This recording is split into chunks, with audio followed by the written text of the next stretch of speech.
हाँ जी। नमस्कार सर। क्या नाम है आपका? मेरा नाम नवदीप सिंगला है। नवदीप जी, आप कहाँ से आए हो? सर मैं डिस्ट्रिक्ट संगरूर धूरी पंजाब पंजाब से हूँ। सर, संत रामपाल जी महाराज की शरण में कैसे आए? सर संत रामपाल जी महाराज की शरण में मैं 2010 में आया। मुझसे पहले मेरे पिताजी और मेरे दादाजी ने संत रामपाल जी से दीक्षा ले रखी थी। मेरे दादाजी जो पहले की राधा स्वामी पंथ से जुड़े हुए थे, 25 साल उन्होंने उनका नाम सिमरन किया था। तो उनको एक भगत जी ने पुस्तक दी थी और उस पुस्तक को पढ़कर वो उन्होंने ये बात बोली कि जो राधा स्वामी पंथ है उनके जो गुरु हैं वो तो 10वीं पास हैं, लेकिन जो संत रामपाल जी का ज्ञान है वो एक पीएचडी लेवल का ज्ञान है। तो उन्होंने मेरे पिताजी से बोला कि मैं राधा स्वामी पंथ को छोड़कर संत रामपाल जी महाराज से दीक्षा लेना चाहता हूँ। तो उन्होंने ये भी कहा कि अगर मेरे पिताजी उनके साथ दीक्षा लेंगे तो वो साथ मतलब कि दोनों इकट्ठे दीक्षा लेंगे। तो उन्होंने नाम दीक्षा ले ली। तो कुछ समय बाद मुझे भी थोड़ा थोड़ा ज्ञान पता चला कि संत रामपाल जी की मैंने किताब पढ़ी। सर, संत रामपाल जी महाराज से नाम दीक्षा लेने से पहले आप क्या भक्ति साधना करते थे? डेली मंदिर जाना और हनुमान चालीसा का पाठ करना, ये सब परंपरागत साधनाएं करता था। सर, संत रामपाल जी महाराज द्वारा दी गई भक्ति को करने के बाद आपको क्या क्या लाभ मिले? सर जैसे संत रामपाल जी महाराज की शरण में आने का मेरा एक मुख्य कारण था, जैसे मुझे नौकरी नहीं मिल रही थी। मैंने एमबीए किया था लवली प्रोफेशनल यूनिवर्सिटी से। तो मुझे नौकरी नहीं मिल रही थी, तो मैं बड़ी टेंशन में था। तो मैंने एक सिर्फ संत रामपाल जी के मैंने अपने पिताजी को बोला कि अगर आपके गुरुजी मुझे नौकरी दिलवा देंगे तो मैं नाम ले लूँगा। तो मेरे पिताजी ने कहा कि पहले तुम नाम लो, अगर नौकरी ना दिलवाई तो छोड़ देना। तो मैंने ये सोचा कि चलो ठीक है, देखते हैं कि 4 महीने का ये प्रथम मंत्र देते हैं, उसके बाद दूसरा मंत्र देते हैं। तो मैंने अपने मन में सोचा कि यार अगर दिन में ताकत होगी तो मुझे नौकरी दिलवा देंगे। तो इस वजह से मैंने नाम ले लिया। तो भगत जी तो सर मुझे नौकरी संत रामपाल जी की दया से इस तरीके से मिली कि मैंने उस नौकरी के लिए अप्लाई भी नहीं किया था। मुझे एक मेल आया कि आपका एक रिटन एग्जाम है, दिल्ली मुझे बुलाया गया। तो वैसे ही मैं कभी अपनी मेल आईडी खोलता भी नहीं था, मैंने एक दिन वैसे ही मेल खोल ली तो मुझे वो मेल आया हुआ था। तो मैं दिल्ली एग्ज़ाम देने गया। तो मैंने ऐसे ही जो मल्टीपल चॉइस क्वेश्चन होते हैं ऐसे ही भर दिया। मेरा एग्ज़ाम क्लियर हो गया तो मैंने अप्लाई भी नहीं किया था। एग्ज़ाम के बाद इंटरव्यू के लिए गया तो मेरे से ज़्यादा एक्सपीरियंस वाले कैंडिडेट आए हुए थे। सभी को ये था कि उनको नौकरी मिल जाएगी, मुझे तो ये था कि मुझे बिल्कुल नहीं मिलेगी क्योंकि मैं एक फ्रेशर हूँ। तो लेकिन वो नौकरी भी मुझे मिल गई।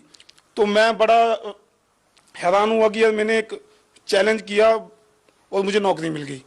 तो उसके बाद फिर मैंने सोचा यार इनमें कोई शक्ति तो है जो मुझे एकदम से नौकरी मिल गई। तो मैंने फिर क्या कि नौकरी ज्वाइन करने के बाद मैं भक्ति से थोड़ा सा हट गया, मैं नौकरी में बिजी हो गया और मैंने थोड़ी सी मर्यादा भी भंग करनी शुरू कर दी। तो इस वजह से मेरी नौकरी भी खतरे में आ गई। तो मैंने फिर गुरुजी से प्रार्थना लगी, गुरुजी मेरी नौकरी सही नहीं चल रही। गुरुजी ने बोला बेटा तू भक्ति कम करता है। तो मैंने फिर भक्ति स्टार्ट की तो मेरी नौकरी फिर से ठीक हो गई।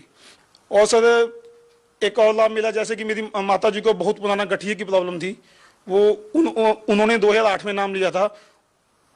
उनकी प्रॉब्लम का पता ही नहीं चला कि वो प्रॉब्लम कैसे खत्म हो गई। मेरे पिताजी को भी दिक्कत थी, मेरी सिस्टर की शादी नहीं हो पा रही थी। तो उन्होंने भी पंडितों ने बोला था कि इनकी शादी 30-32 साल तक होगी। लेकिन संत रामपाल जी महाराज से नाम दीक्षा लेने के बाद 1.5 साल के अंदर उनको बहुत अच्छा घर मिला, इतनी बढ़िया शादी होगी उनकी। तो एक और बात बताना चाहूँगा कि संत रामपाल जी ने मेरे पिताजी की आयु को भी बढ़ा दिया। एक हमारे यहाँ पंडित था जिसने बताया हुआ था कि मेरे पिताजी को बताया था कि 50 से 55 साल की उम्र के बीच आपकी एक दुर्घटना होगी जिसमें आपकी जान जाएगी। तो उसी अंतराल में मेरे पिताजी को एक मेजर हार्ट अटैक आया। वो नाम लेने के बाद की बात बता रहा हूँ। तो उस हार्ट अटैक में डॉक्टरों ने पूरा मना कर दिया कि आपकी पूरी नसें ब्लॉक हैं, आप बच कैसे गए। तो जैसे ही उस टाइम पे कौंथा कांड हो गया था, जब 2008 में गुरुजी बाहर आए तो मेरे पिताजी ने गुरुजी से जाके पूछा कि गुरुजी मेरे को तो ये दिक्कत आ गई और मेरे सभी रिश्तेदार ये बोल रहे हैं कि तुमने देवी देवते छोड़ दिए थे इसलिए तेरे को हार्ट अटैक आ गया। लेकिन गुरुजी ने बताया कि बेटा अगर आज तू परमात्मा की शरण में ना होता तो आज तू तो काल तेरे को खा चुका होता।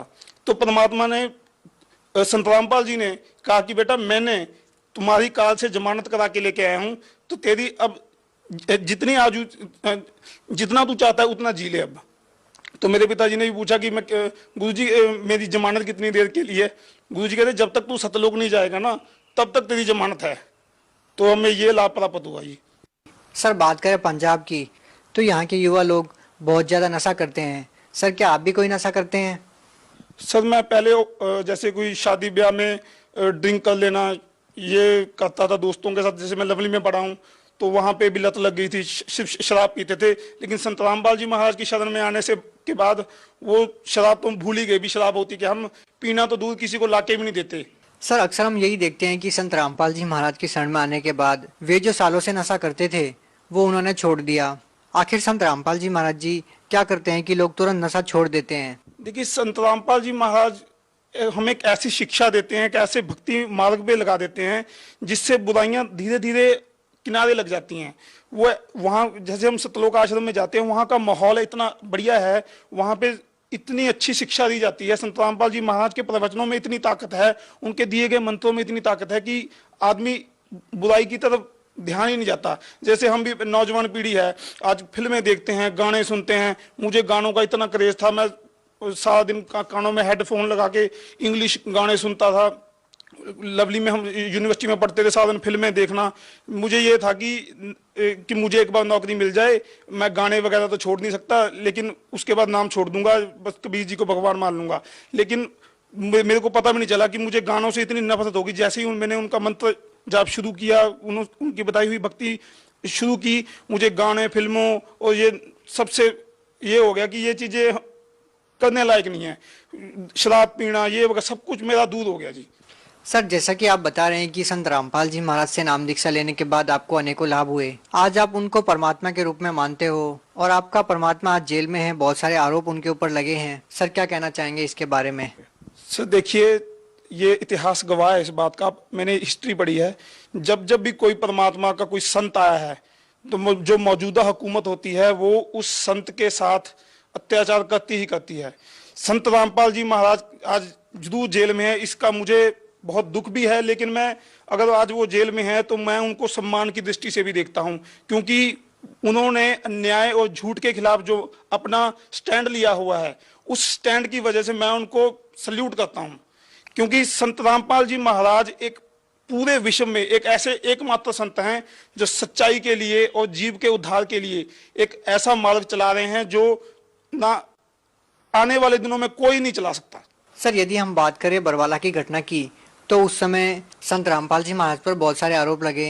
तो सर हम आपसे ये पूछना चाहते हैं कि पंजाब के लोगों की संत रामपाल जी महाराज के प्रति आज कैसी सोच है? सर देखिए मीडिया ने कुछ उस टाइम में कुछ ऐसा कुप्रचार किया कि सबका दिमाग घूम गया। लेकिन धीरे धीरे जैसे जैसे अब लोगों के सामने सच आ रहा है, लोग देख रहे हैं कि इनके अनुयायी ना तो दहेज लेते हैं, ना पैसे की भूख है इनमें, ना कोई नशा करते हैं, किसी का बुरा नहीं सोचते। तो लोग सोच रहे हैं कि सोचने को मजबूर हैं कि ये आखिर ये इनके गुरुजी में कोई कुछ तो बात है। जैसे जब कांड हुआ था, ये घटना हुई थी 2014 की, मैं भी उस टाइम पे आश्रम में था। तो मेरे रिश्तेदारों ने मुझे बहुत गालियां दी कि तू क्या करने गया था, क्यों चला गया, ऐसे क्या फायदा है ऐसे संतों के पीछे जाने का। लेकिन मैं नहीं माना, क्योंकि मुझे पता था कि मेरे गुरुजी सच्चे हैं। तो आज वो खुद कह रहे हैं कि जैसे अब गुरुजी 2 केसों में बरी हो गए, तो वो खुद बोलने लग गए हैं। जो उस टाइम पे बोलते हैं कि आपके गुरुजी कभी बाहर नहीं आएंगे, तो वो खुद कहते हैं कि आपके गुरुजी बाहर आएंगे, आप सच्चे हो। वो मानने पे मजबूर हो गए हैं, क्योंकि एक तो हमारा विश्वास भी क्यों बना है, क्योंकि हमारे गुरुजी का ज्ञान और उन्होंने रिजल्ट देखे हैं।